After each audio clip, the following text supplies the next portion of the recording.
Sooner, everybody.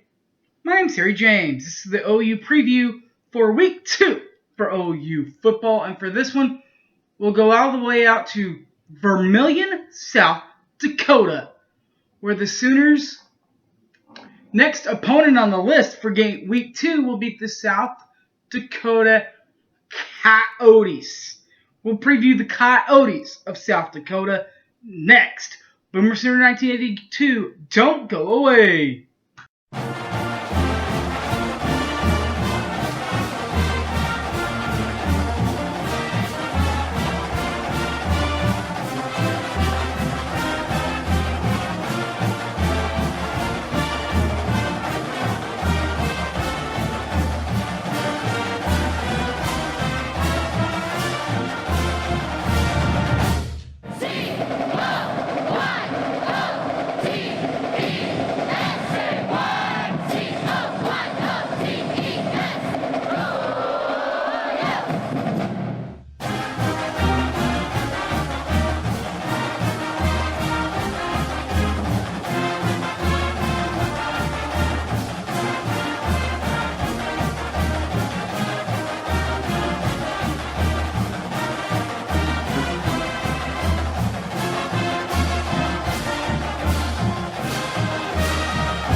Vermillion, South Dakota.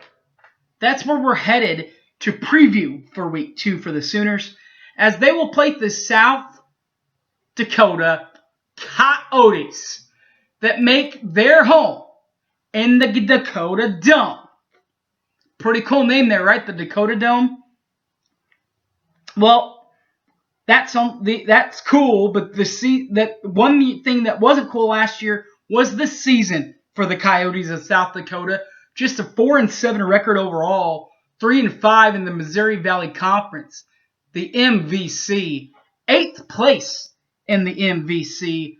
Tied in the 8th place with them were Illinois State and Youngstown State for last season. Last season, though, wasn't a complete loss. They played guts and glory and helmets and footballs, and they left it all on the line in Manhattan on week 1, as Kansas State actually had to rally back. Our old buddy Sly Snyder had to rally all the way back to beat these guys. They had the lead in the 4th quarter, did the Coyotes. The Wildcats came back and got them, but not by much. Kansas State actually ended up winning the game by only a field goal, 27-24. On the bright side of life, they did beat Western Illinois last season, 17-12, in the Dakota Dome. Their head coach, Bob Nielsen, he's the head coach. He's the guy with the championships, if you will. I'm trying to get them to championships. But you can't just have a coach that's trying to get you to championships. You got to have the right players. And boy, does Coach Nielsen have the right players. Like, number 3, Austin Simmons.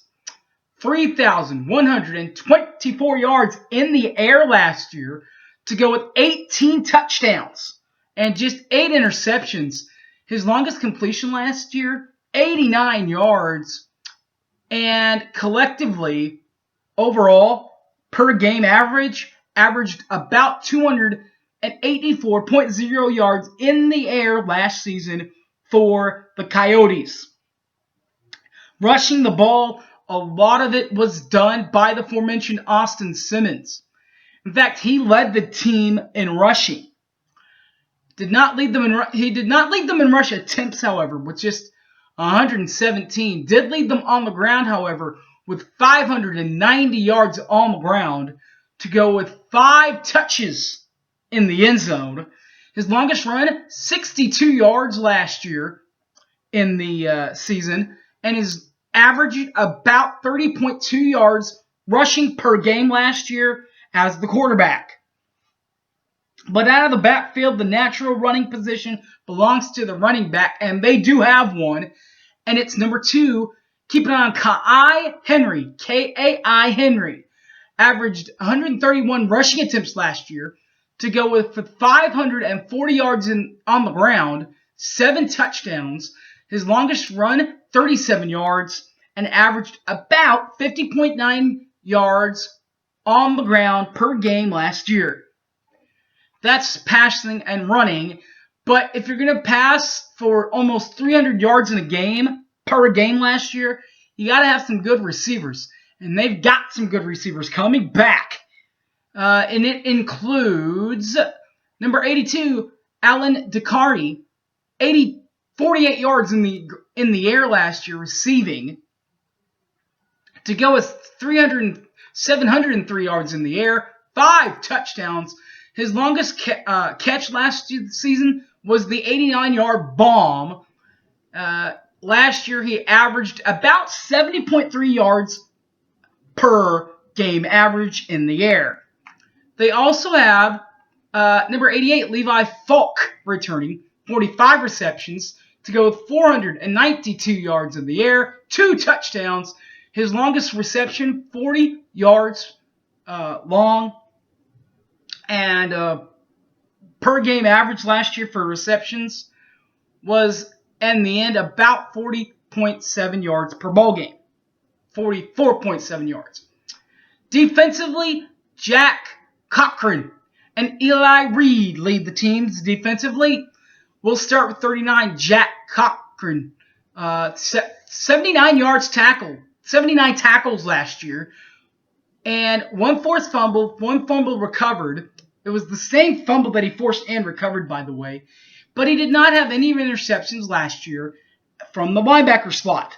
But Eli Reed had 46 tackles last year. Not a lot of tackles, but had a heck of a lot of turnovers. Get this. 2 fumbles recovered. Forced, 0 fumbles recovered, but did cause 2 more interceptions from his defensive back slot. The head coach of the Coyotes, trying to keep them tame, trying to tame the Coyotes, Bob Nielsen, Neilson, a 1982 grad from Warburg University.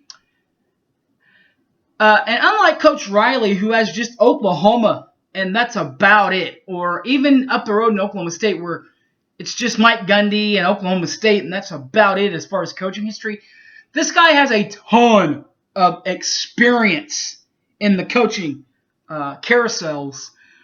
From 89 to 90, he was at Ripon, part of the Ripon-Redmond class. 91 to 95, he goes back home to Warburg to coach the Knights. After that, 96, 97, and 98, he goes to Wisconsin AO, the Clare Blue Golds.